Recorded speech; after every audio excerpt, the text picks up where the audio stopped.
listening to the 14th source for all geeky and nerdy news and discussion, which means that you're listening to a podcast. For all intents and purposes. I am D. Bethel. And I'm Andrew Asplund. And we are your two overeducated, codependent nerd hosts, bringing you things that we like to talk about, but filtered through inquisitive and critical lenses. In the episode for Friday, December 8th, 2023. This is a funny episode because we may have forgotten to do an episode last week. No offense, like straight up forgot. Yeah, it was just that funny thing where it's like texting on Thursday and then suddenly someone's like, did we forget to record an episode? We did. Well, listen, shit. Listen. Things have been busy. We've been busy. And if I can let me check the podcast inbox here. I don't see any emails, so it's okay. Everything's fine. I think everybody knows that we have had a very busy year. Things have been very strenuous. Especially this last 4, 5, 6 months. Yes. And I'd rather record an episode where we're both ready to do it than to have either one or none of us on board. Listen, we're almost 10 years into this thing. And I am more engaged when we're both kind of just like, hey, we got something to talk about, than to just kind of force an episode on. Right. Just doing it because we're a legacy podcast at this point, because the money's rolling in no matter what. That's the thing. We're at this point where all that sweet advertising revenue, all that sweet ad revenue, at some point, I almost feel like we should have just as a joke started advertising whatever Blue Apron food boxes, because every other podcast was. Maybe we would have at least gotten a free subscription. Anyway, we got an ad here from BetterHelp.com. BetterHelp therapy is good. Where's the money? Send me the money. We don't know how to do this job, clearly. Yeah, it's true. And so because of that, we're going to talk about a niche fandom this week, dear listeners. We're going to talk about Doctor Who. Okay. Well, spoiler alert for Andrew. Andrew, because I have not seen. There have been 2 episodes of Doctor Who that have come out since we last spoke. And Indeed. as it ends up, I've only seen one of them. I have not had an opportunity. This is how busy I've been, right? I have not had an opportunity to watch the second episode. I don't even know what it's called. It's Doctor Who in the episode Andrew hasn't seen. Actually, I don't know if I know what it's called. It's called Doctor Who in the episode Andrew hasn't seen. Doctor Who in the second episode with David Tennant. Yeah. Spoilers. Yeah, no. For a variety of circumstances, we're not going to talk about the second episode. We're going to talk about the quote-unquote premiere of the quote-unquote new season of the show Doctor Who. Doctor Who's in a weird space right now, dear listeners. If you don't know, we wrapped up the 13th Doctor's series, or run, I guess you should say, with Jodie Whittaker and Chris Chibnall stepping away from the showrunner position. Russell T. Davies is coming back. He's the guy that brought Doctor Who back in 2005 with Chris Eccleston as the Doctor, who was replaced by David Tennant. And we got this weird interlude ostensibly for the 60th anniversary season, quote unquote, before Ncuti Gatwa takes over as the Doctor. Right. And so what we're talking about today is the first episode of the 3 episodes that David Tennant is doing with Catherine Tate, his companion Donna Noble from series 4. A great pairing, as we all know, for those that are Doctor Who fans. That's a great season, in so much as while there are hit and miss episodes, there's never a bad time when David Tennant and Catherine Tate are on screen together. And not to get ahead of ourselves, but that proves to continue to be true with The Star Beast, the first of the 3 specials that starred David Tennant and Catherine Tate. So this is an interesting story. It is The Star Beast. It is actually basically a retelling of the 1980 Doctor Who comic story, The Star Beast. Wait, what? It's from what How so? It's about this creature that lands on Earth, and the Doctor, stars, you say? The Doctor gets involved, and really, from everything I've read, they basically said, "Look, we wanted an episode set on Earth, that kind of brings the Doctor and Donna back together, and they just repurposed this 1980 Fourth Doctor comic. Wow. And I will say, it's actually not only is it a comic, it was also, I believe the characters from it were featured in an audio drama by Big Finish. Like it's they also may the Star Beast? It may have been that they did their own. I'm actually not sure. But it would it's just this thing where they this story it's an old story, although obviously they added a lot of new content, specifically in the sense that they had the Doctor and Donna.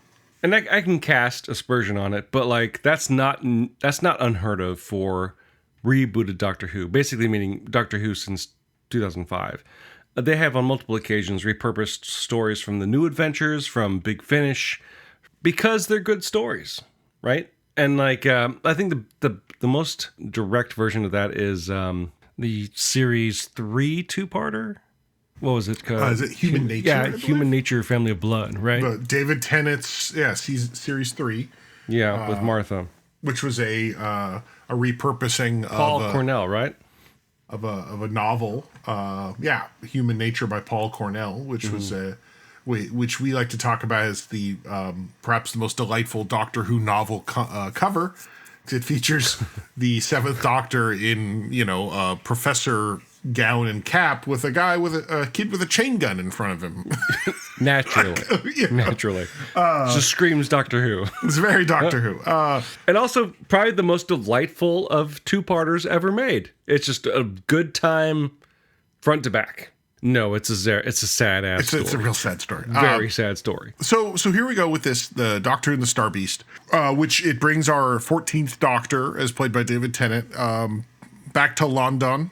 Back to old London town, where he ends up running into his old friend Donna Noble, who we last left in a bit of a lurch, in so much that she's not allowed to remember any of the exciting travel she had with the Doctor. Why? Because it will blow up her brain. Oh shit! That sounds bad. Andrew. She is not human anymore. She is an ever so slightly meta-crisis Time Lord thing. So it's a 5-minute episode?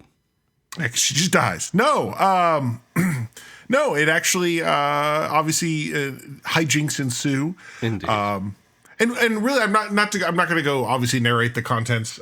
We do have a very cute kind of monster for the show. The aforementioned Star Beast, Beep the Meep. Yep. Sorry, I just. Saying it out loud, I'm like, I'm sorry, yeah, it's very silly. It's a very silly character, which, of course, I think one of my friends said he was watching it, and, spoilers ahead, by the way. He said as soon as he saw Beep the Meep, he's like, man, that thing's going to turn out to be like Space Hitler or some shit. And it's like, sure as hell, it is Space Hitler. There were no surprises in this episode. It's kind of the most on-the-nose Doctor Who we've seen in a while, which is not a bad thing. Like, it's... Again, we're not gonna go through the plot here, but like,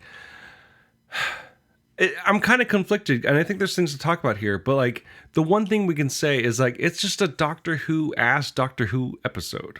Yeah, especially post 2005, right? It's just a good, solid RTD episode of Doctor Who, right? And there's nothing to complain about in that regard, right? The one thing I will say is that it's. The only thing that's a little bit of like legacy narrative is of course the character of Donna and how we kind of resolve her basically her story from 2010. We got 50 minutes to fix Donna. Right. It's the Doctor Who Russell T Davies does the apology tour. It's exactly.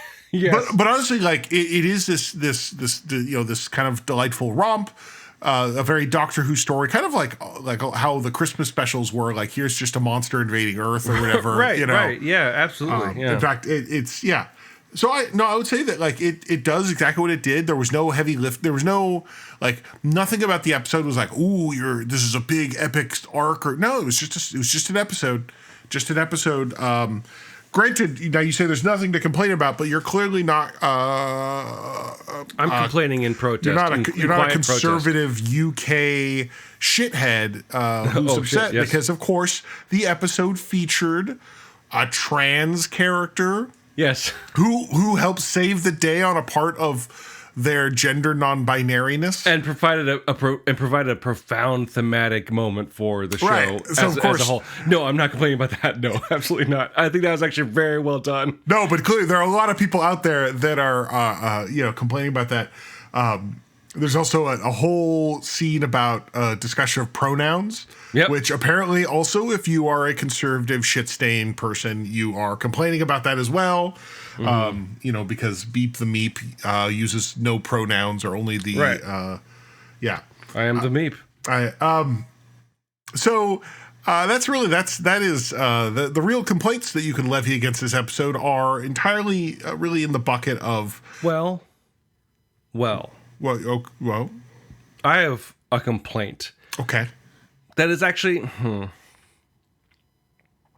is contextual more than it is about the actual episode itself, because I think it's a fun-ass Doctor Who episode. My complaint is not... it's not even the fault of the episode. It's that this episode... It's the first episode of this sort of new reboot, which basically means a new showrunner, which happens to be a return of an old showrunner. But this episode specifically falls on the 60th anniversary of the show. And so I'm like, what about this episode is an anniversary episode? And I don't know how much there is to really celebrate the sort of the legacy of Doctor Who. Obviously, there's the thematic stuff within the episode, which is something that needed to happen sooner within the show, honestly.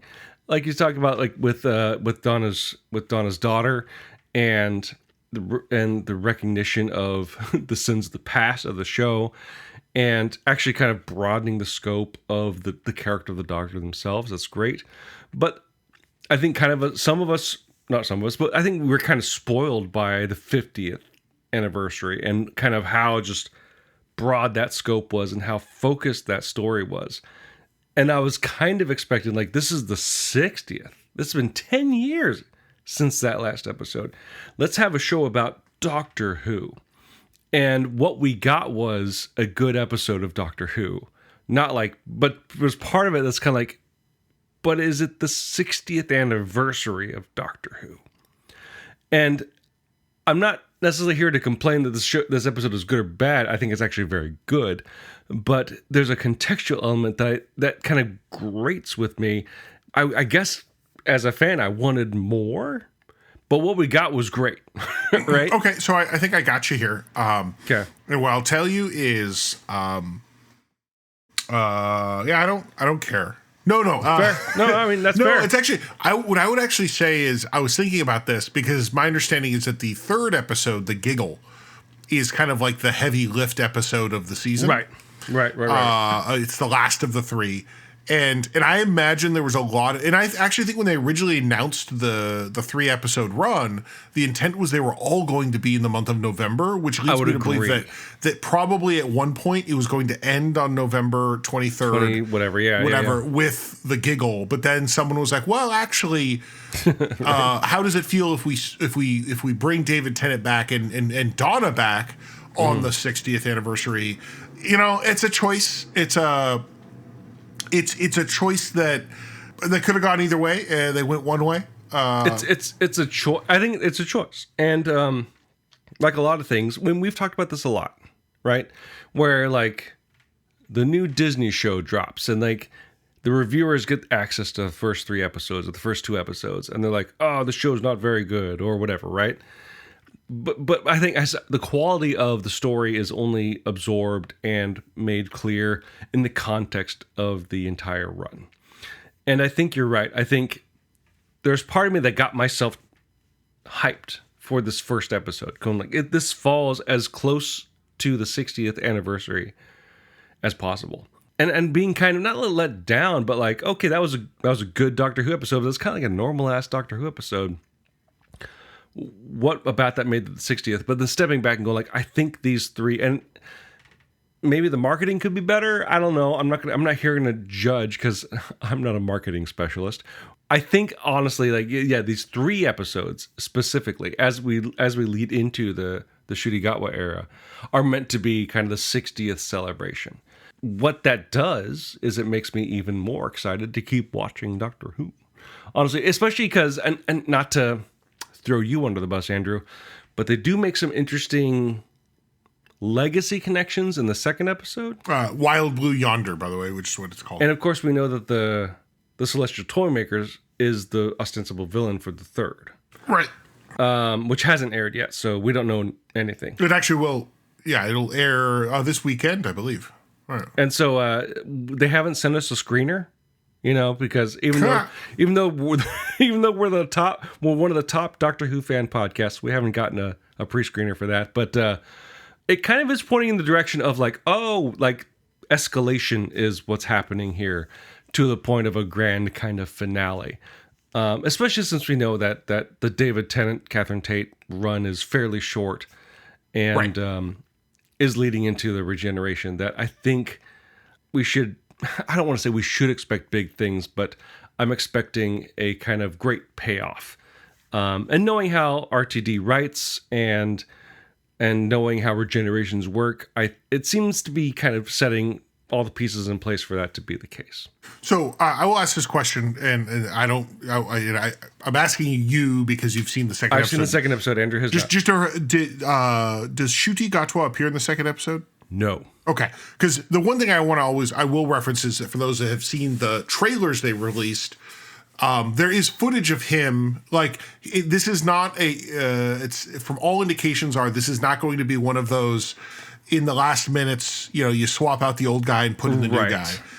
It does look like there are scenes of Ncuti Gatwa, actually, which in the trailer, they said they actually edited the background because the background was essentially a spoiler. That's some real MCU shit, isn't it? Right. That's why I'm curious. I was wondering if that started at all. So, but I believe that will be in the third episode where there will be some sort of... You saw where they inserted him into the 50th anniversary movie, right? An Adventure in Space and Time. Wait, they put him in. They put Ncuti Gatwa onto that.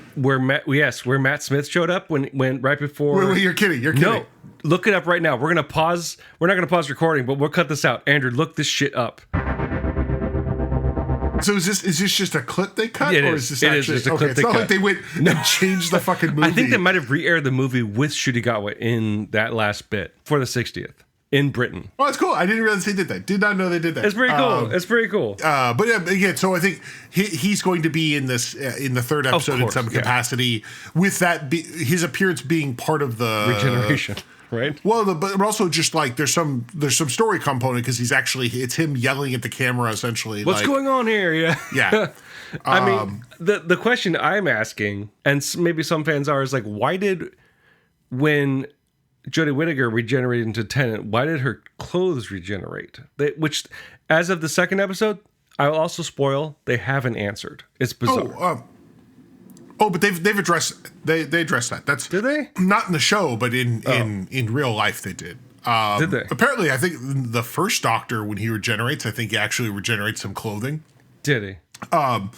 Yeah, I think that's where he made the joke that when there's because they just fucking swapped the actor and they didn't even think about changing his clothes. He has similar clothes, but there's some different choices. But the big thing is they actually said they didn't want to do David Tennant in drag. Essentially, they wanted to avoid. It's not like her clothes are overly feminine. Yeah, but they just didn't want to. They wanted to avoid any. I mean, especially given when you consider the other complaints they did get.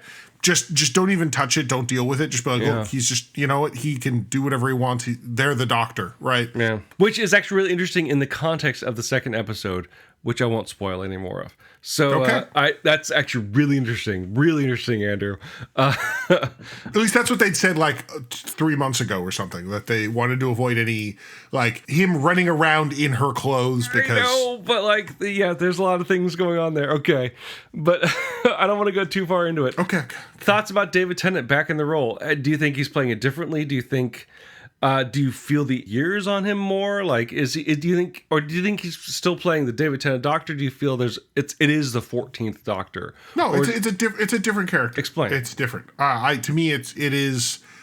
He's not. It's not just. So here's the difference, right?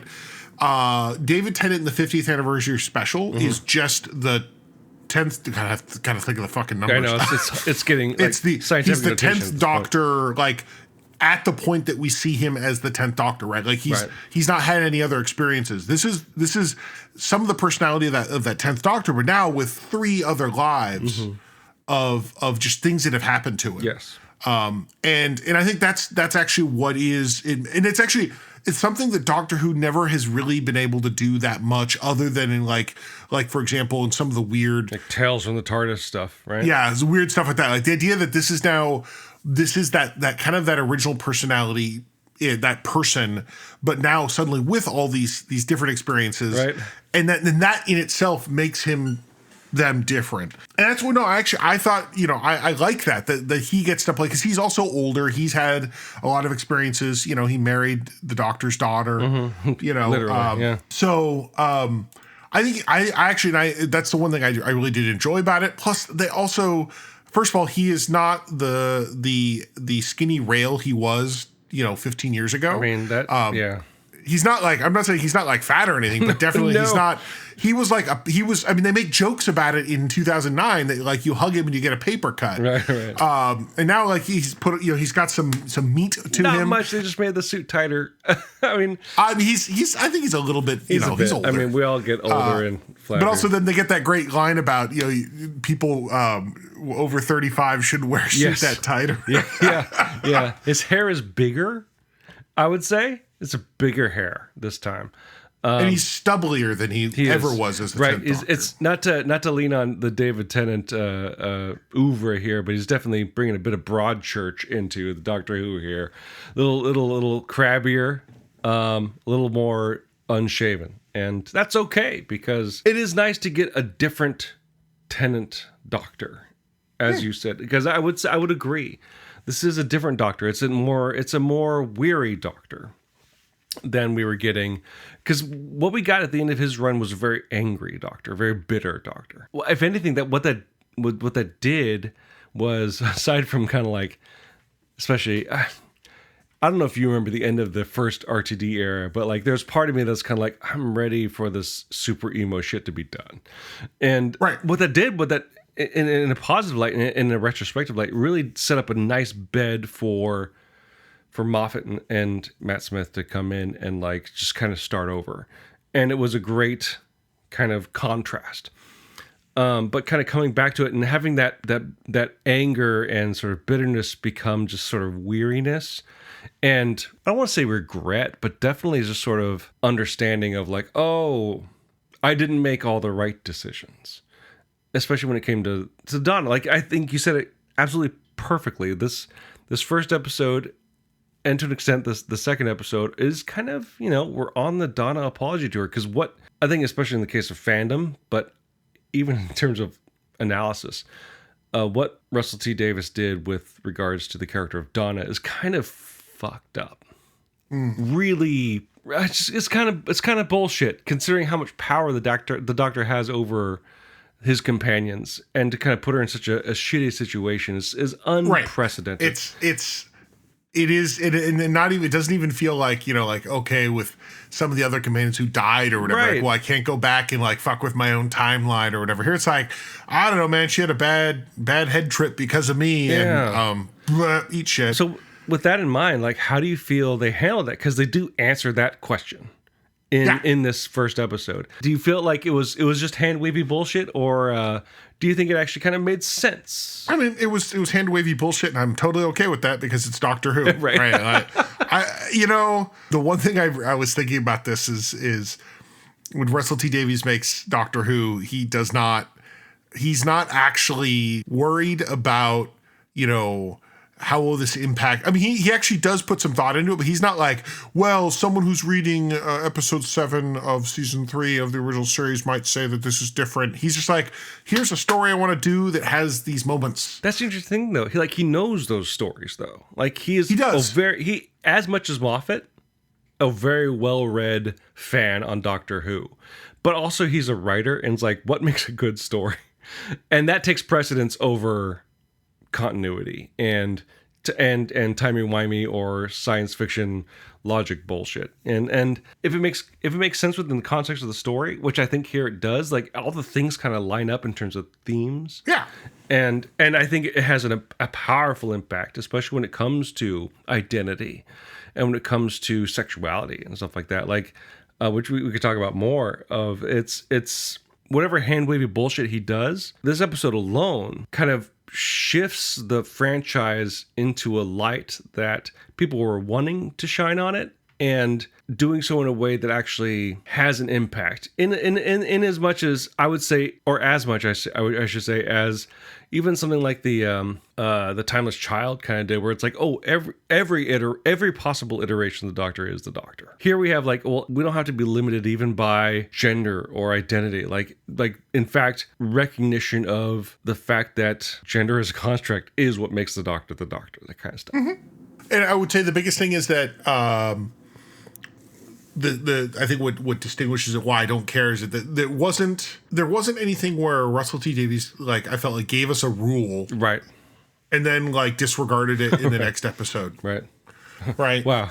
Is that a pointed commentary right there? It is. It's a little me poking at Stephen Moffat, who, like, every time he writes an episode about the Weeping Angels, he takes whatever rule he established last time and forgets about it. And I think what they do, though, is they say there was a rule, right? What the Doctor says, oh, this is the thing that'll happen. And then we have someone else say, like, well, you ding dong. Like, that's actually not, you just didn't know because, you didn't think about it that hard. And you didn't have the perspective that we have now as a mother and daughter. Right. Or mother and child, with a non-binary child who just has a very different experience. Right. Although it would have been interesting to see the Doctor like figure it out on their own, just given the fact that they've just had a female experience. But that's fine. I think honestly having Catherine Tate win is the show actually I'm tuning in for. Sure. Honestly, I mean, David Tennant's great, but I'm here for Catherine Tate. I mean, her being able to do like those. I look back to that final episode. It's the Stolen Earth and Journey Ends. The Journey End, Journey's End, Journey's and just End, the idea of the way, like, when she kind of goes from being the temp from Chiswick who doesn't know anything. Then suddenly becomes like the person who knows everything just as well as the Doctor, and we see that for a hot second. I'm glad to see. Seeing that again. That kind of like, yes, I know what we're doing. I got it. Let's just take care of this problem. I'm just glad she survived the Winter Soldier program. Because that's how she activated. That's how the Doctor activated her, right? She's like hot dog, fire truck, train, railroad car, right? 17. Yeah, who'd have guessed? She's the Winter Soldier. The only thing that they couldn't put in the budget was the metal arm. I mean, it would have been even more ridiculous if the words actually were like the fucking Winter Soldier words. But we gotta respect Marvel's copyright. When it comes to Doctor Who, do you think that in these 3 episodes, or at least maybe in this first season of RTD, maybe it's the only season. There's some conjecture there, but how much reference do you think will be made? Do you expect or want any reference to be made to the revelations of the Time Lords and the Doctor from Chibnall's run with the Timeless Child and whatnot? Whatever they want to do. I think about when they introduced the Time Lords at the end of Tennant's run, and RTD made this comment that in his mind they were always the bad guys. Sure. And he brought them in to be like, and everyone's like, "Oh, the Time Lords are back!" And he's like, "Why are you excited? They're the bad guys." Well, that's since Chibnall paid that off, didn't he? For me, it's like now RTD can, if he wants to fuck around with them, he can, but he doesn't have to because someone else put them to bed. And honestly, I suspect a lot of fans aren't gonna be talking about them. But I mean, what I like is that we don't have to worry about. Like, he can do what he wants to do. He doesn't have to worry about counting lives or any silly nonsense like that. He doesn't have to have any, at least that, yeah, for sure. He can just keep going with whatever he wants to do. And we'll see, right? I mean, it's the kind of thing where I could see him, if depending on how long he does the show, he may bring back, what's her name? The Fugitive Doctor. Like, oh, yeah. I mean, right? He'd fucking love her. I mean, I feel like that's like it, to have a different look of the character that provides a contrast that we can say, is different, and to the point where it's like, he likes that story of the Doctor not as a warrior, where it's, well, sorry, that's what she was, so like he can do that if he wants. And that woman, I forget the actress's name, she's, she slaps, but they don't have to. They also can just do their own thing and just have fun romps. Because we got Shitty Gatwa coming up, and like I can only imagine, especially now, Andrew, having seen Sex Education, you can only imagine the infinite amount of fun that and that he's not RTD actually 16. He's like 30. No, he's not. Right. Sorry, this was Andrew. You can find him attractive. Yes, it's okay. No. It's not. It's this idea that like I'm watching this show. I'm like, he's a little bit older than 16, right? No, he's like at the end of the show, he's 30. Like he's so because I was like, man, he's got to be the youngest guy to play the part. Like not even. I close. got some bad news for you to tell you about like all the teenage shows. Going on in the 80s and 90s. It was just that weird thing where like for me it was like, oh man, like he wasn't even close to being the age he was playing. No. Like when he was cast, I think he was 25, and it's like, I'm playing this 16-year-old kid. All right. But no, it'll be, and honestly, I'm excited to see where they go. Just if nothing else, the images they've released of his costumes, like they're doing some costume fucking some retro magic stuff, and it looks like he seems to be having a good time with it. I'm hoping. And I want to see where they go.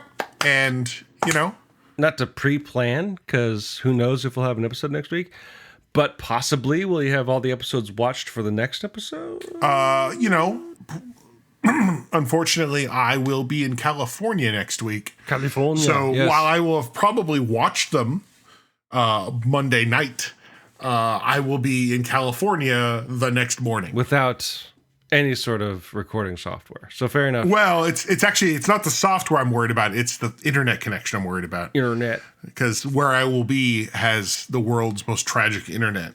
So we will probably be taking a break next week. This is me telling Dan that we're taking a break next week. Hey, this is the best time to plan. Or we'll record an episode real early that's just us talking about how much we love each other, We might. Let me write that down. I might need that right now. But I'm excited to hear what you think about the next couple episodes, because especially by the second episode, there's some interesting revelation. Yeah, we'll see. We will see. So if you, dear listeners, have any thoughts about the topic we discussed this week, feel free to leave your thoughts as comments on the page for this episode at forallintents.net. You can also post your comments or engage in conversations with other listeners on our Facebook page. You can also find us on the social media sites that Andrew and I frequent, which means you can find me on Instagram at DeBethelComics, and you can find Andrew on Mastodon at ProfoundDark at Dice.camp. While you're at our website at forallintents.net, you can take a look at our YouTube page, which you can find by clicking on the link in the corner that says YouTube. You may already be listening to us on YouTube because, as it ends up, we are simulcast in YouTube. If you do like to listen or watch, listen to the show on YouTube, please, as the kids like to say, like and subscribe. Ring that bell. We use 2 tracks of music for our show. One is called Disco Medusi, the other is called District 4. Both written and performed by Kevin MacLeod of the Clan MacLeod, immortal swordsman, graph paper enthusiast, and musician extraordinaire. You can find these tracks on his website at incompetech.filmmusic.io, and they're all licensed under the Creative Commons 4.0 Attribution License. If you like the show and like to help us out, the best way to do so would be to subscribe to the show using whichever podcasting service you happen to use. What would help us out even more, though, would be to leave some sort of review, whether a text review or using the proprietary metric will help spread the word to new potential listeners through the magic of algorithms.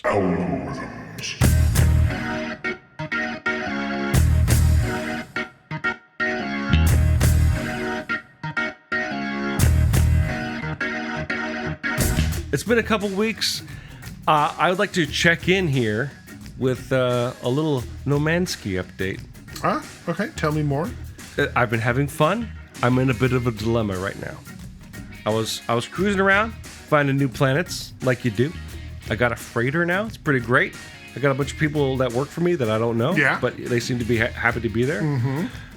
I was trolling around on a planet, and I found a crashed ship, not a freighter, but just a crashed ship that has more storage than my current little And I'm like, oh, I can fix this guy up.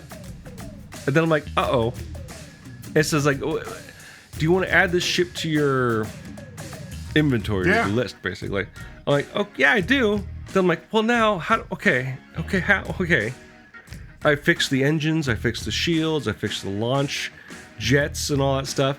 I'm like, now I got to, how do I get both of them back to my freighter? I don't know what to do, because I'm like, it's hard to, I can leave the planet, but how do I fucking come back? I did it for you. What? I did it. I put them both on your freighter. No. I put the other one, whatever one you're not flying, I put it on your freighter for you.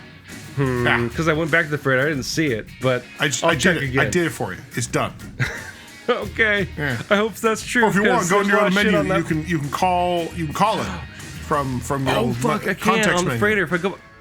Or anywhere. You just boop, boop, boop. You select a different one. Well, that takes about 4 hours of my life out of context there, doesn't it? Yeah. I like that you're coming here with like, man, I'm really confused about this thing that like. Sitting there. I'm glad you didn't look it up. Yeah. There's nothing here. I gotta fix all this stuff and. Okay. Well, we'll see.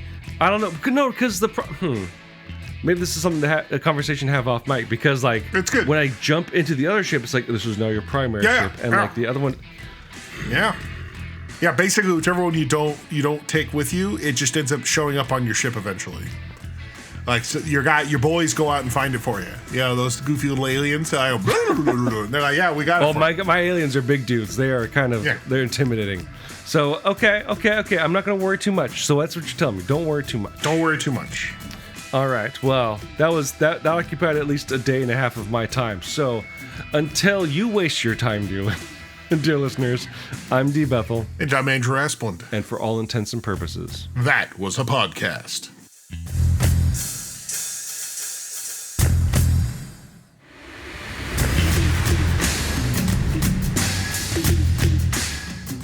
If it's good enough for Reagan, then it's good enough for me. Hey! Do you think... Rarely. Fair. You know what? I'm not a fucking Did you just walk civic... into him? Just walk into him. I did walk... Andrew, do I know how to play video games is what you're asking? No, I don't. I actually... Well, I mean, did you hear your last question?